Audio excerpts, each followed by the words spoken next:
Okay. Otoyo Goishicha, Kyodo Kumiai.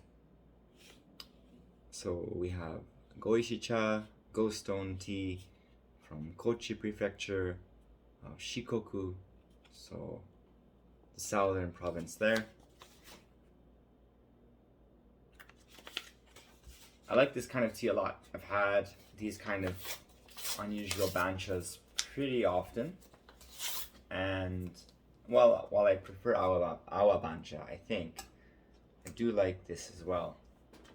I think the last time I had it, it was super mushroomy. It reminded me of like buttered enoki mushrooms. So I'm quite curious to see what this producer is going to do. Boom. So you get them cut into these squares. 3.6 grams. Alexa, what is 3.6 times 75?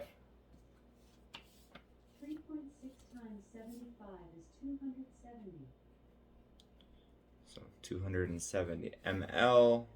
We'll do 2 minutes.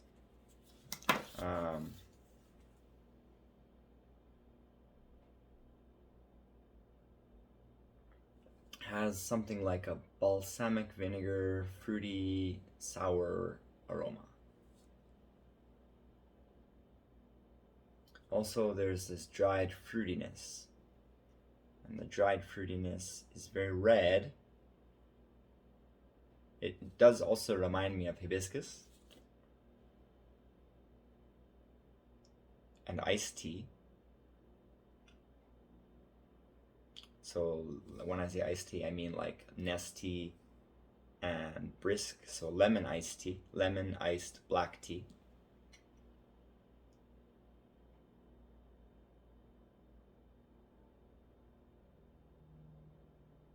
But yeah, the balsamic note, I mean, I guess if you compare fruits to balsamic, you usually would use cherry.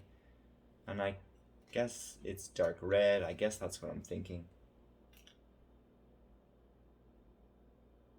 It's cherry, but not cherry. It's like cooked cherry, fake cherry. When you see cherry done in processed food along the lines of, I want to use wagon wheels as a reference, or Viva Puffs.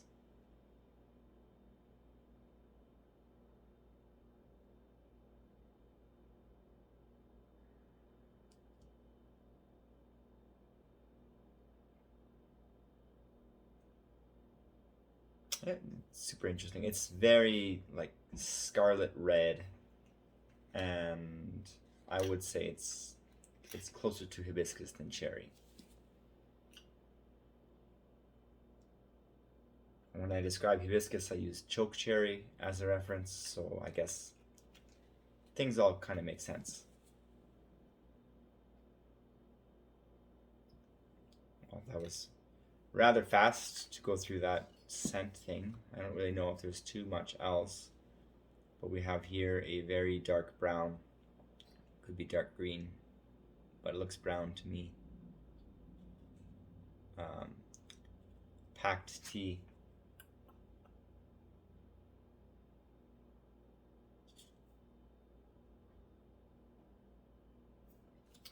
And yeah, I would be surprised if it was mushroomy and buttery at all. It smells like a very different version, and you know, there's a decent chance that I'm misremembering because it's, as I said, I usually drink awa bancha and stuff like that when it comes to the bancha of Shikoku. And despite having had Goishicha a few times before, those were all years ago. But I guess we'll see. I'm gonna pause until I get the water ready.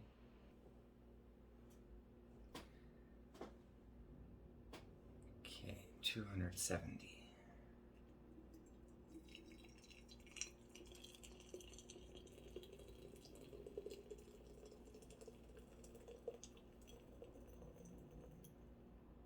I really did think it would fall in when I did that. Alexa, start a timer for 2 minutes. 2 minutes. Starting now. I don't know if anyone will ever see this video, and or if it would help you if you did watch it. But there's a way that I can remember the geography of Shikoku. Well, not geography, the political landscape, I suppose. On the east is Tokushima, and then Kochi, and Ehime, and then Kagawa in the north. So it's a little jingle that I have, and I use it a lot more frequently than is probably normal. And I don't know why it comes up so often, even when it's nothing related to tea. But it's Tokushima, Kochi, Ehime, Kagawa.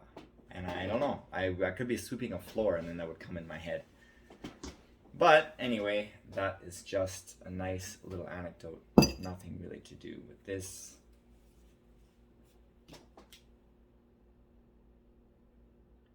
The cherry note's there, the hibiscus note is there, although the hibiscus smells like, if it was hibiscus, it would be stale. There is a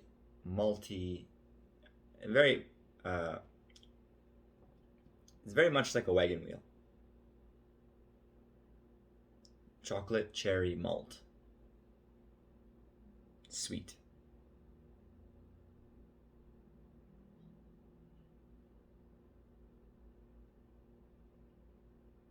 And something tangy.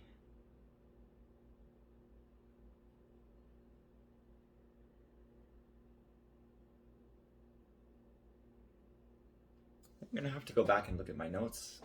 You know, unless there's wild, crazy variance in the aromas and stuff. Alexa, stop. In Goishicha, it'd be weird that the other one was so different in my memory than this. I must be misremembering.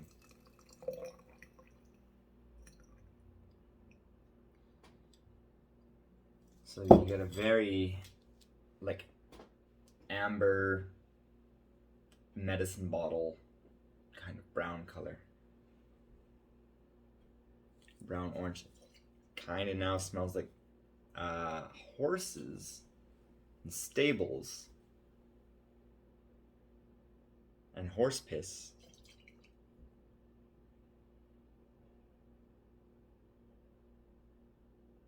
And pineapple, fermented pineapple.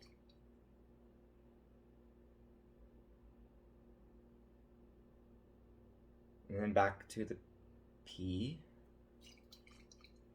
Pea on hay, on dirt.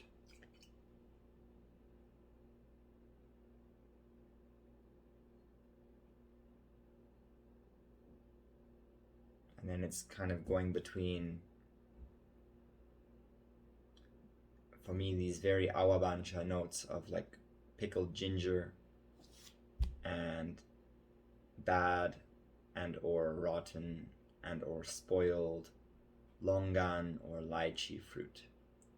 There's something similar that fermented pineapple, bad longan, and pickled ginger all kind of have in common. It's a yellow aroma, I suppose.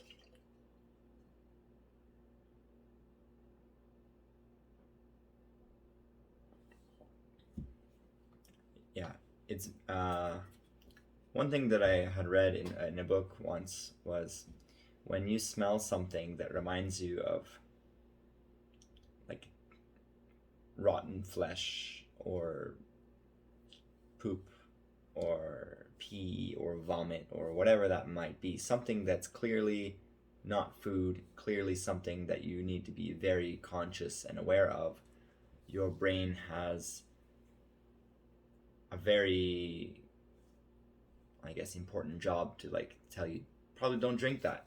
And I get those kind of vibes from this, and those are the ones that tend to be the most memorable because they kind of rewire your brain and how it thinks. Because now if I enjoy this, and I suspect that I will, despite it kind of smelling like horse piss, it is that it forces you to always remember that now it's not just horse piss that exists in your brain as that smell. Now it's two things.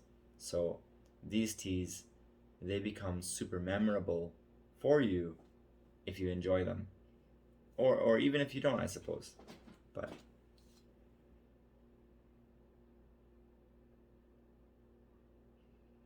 there's also, the last thing I would say is something medicinal. Green, it's cough medicine-y. I'm on the cusp of saying Robitussin or Benadryl. It doesn't go very far into it though. It's like the top notes of it.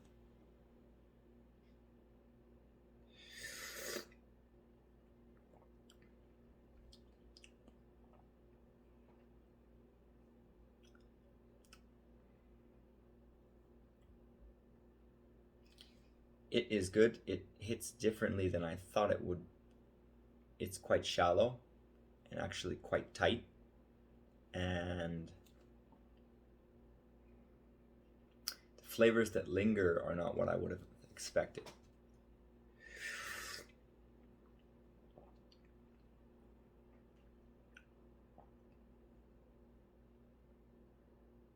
So it's quite dry in the mouth.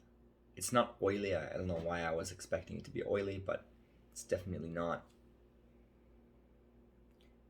The cough syrupy quality is what lingers.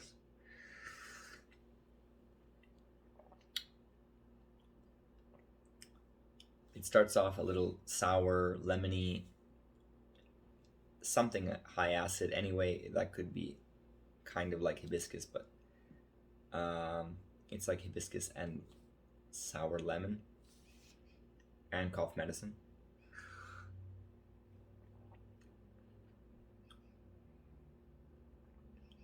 And there's this period of dryness, and then it's like at the end, it's finish. The finish is quite cough medicine-y, green purple. And then again, it smells like horse piss.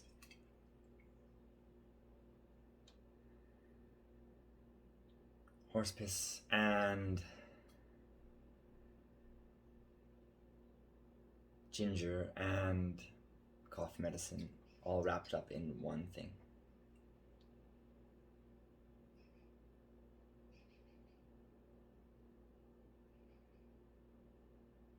With a lemony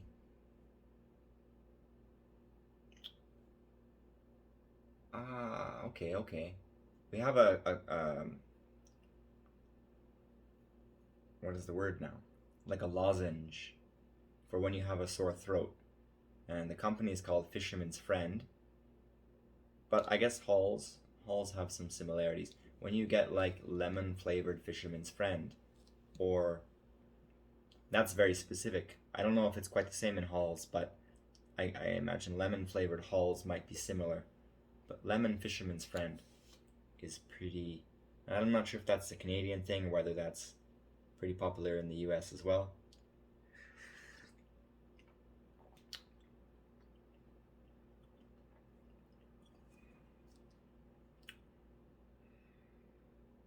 I like it.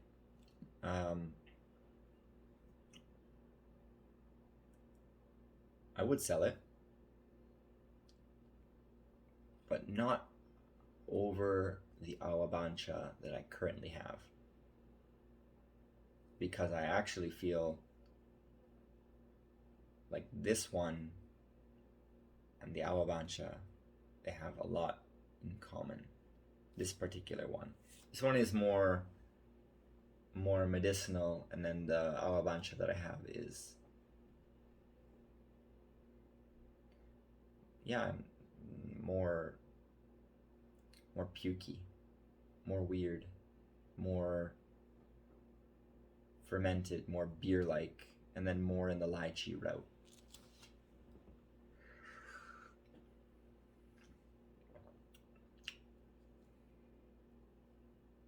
And I think that it's not as grippy and dry. That's not an aspect of this that I particularly like. That's something I would say is kind of a negative. But the flavor is very intriguing.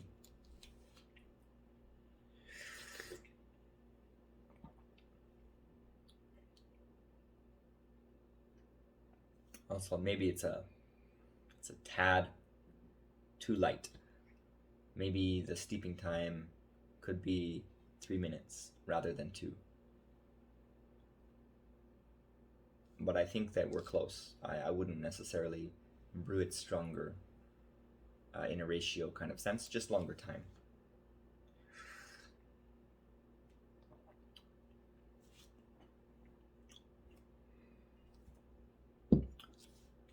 Let's do another pot and see if we can't make this cake fall apart.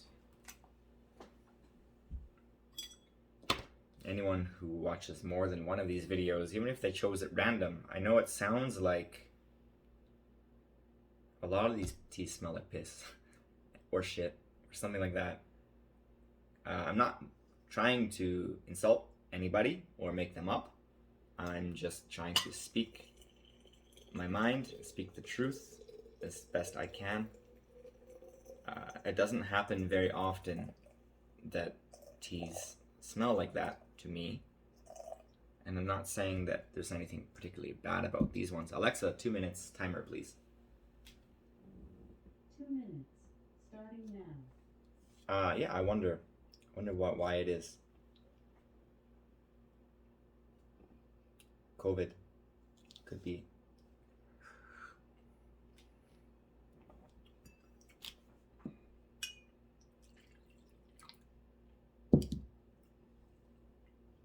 On the menu that I have while I'm working, I write aroma notes for teas, and I write that the awabancha that I sell smells like old goose beer, which smells like puke. It's just a nice way of putting it, because if you write it smells like puke or vomit, it's kind of offensive. Red hot molten metal. Like when metal gets, really hot, you get this really weird metallic smell that comes off of it. It's happened plenty of times when I forget the tetsubin on the stove and the water is emptied out. Pickled ginger, lemon juice, and baby pea.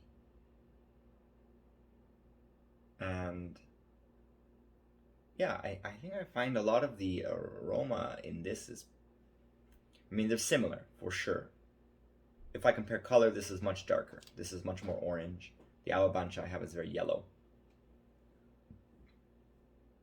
But of course, this is not awabancha, so.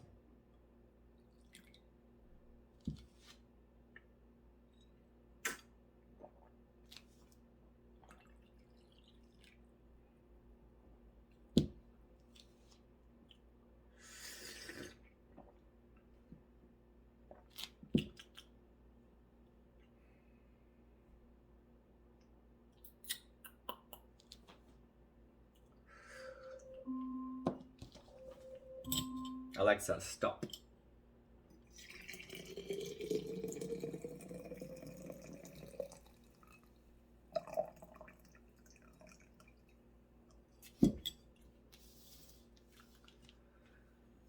Okay.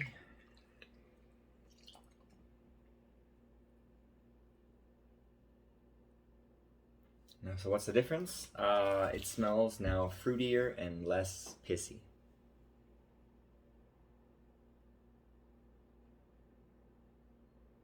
Still fermented and weird fruits. Yeah,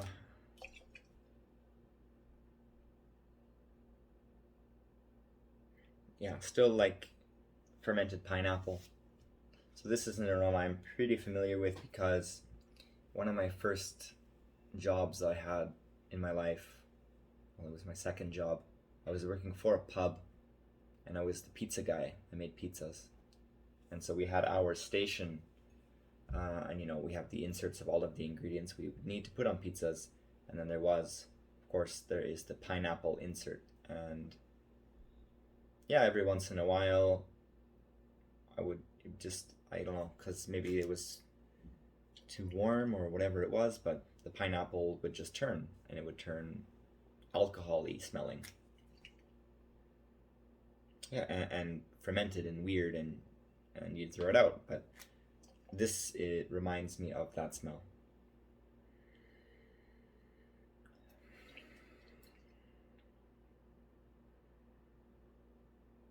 So I wouldn't say it's as medicinal now either. It's really just the pineapple thing is the big one.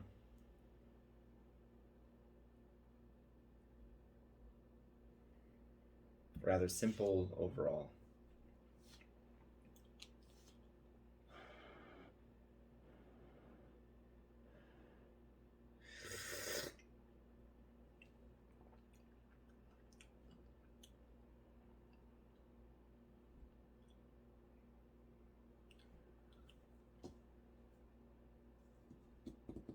Well, there's less flavor, I guess, but there's more finish somehow. Like it kind of just, it seems flavorless or kind of like water.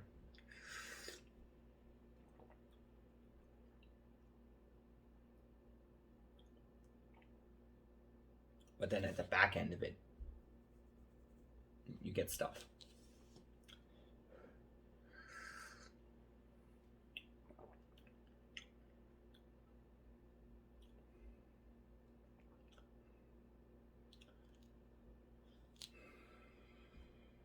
It's not as dry, which is nice, but it's not as anything. Like,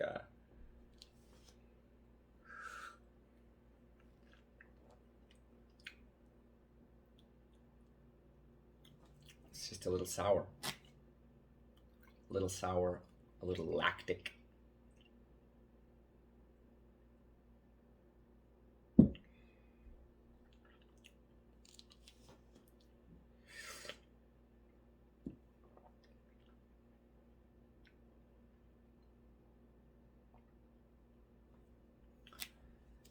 Yeah, so in the grand scheme of it all, I do like it. I do think it's something that I would buy.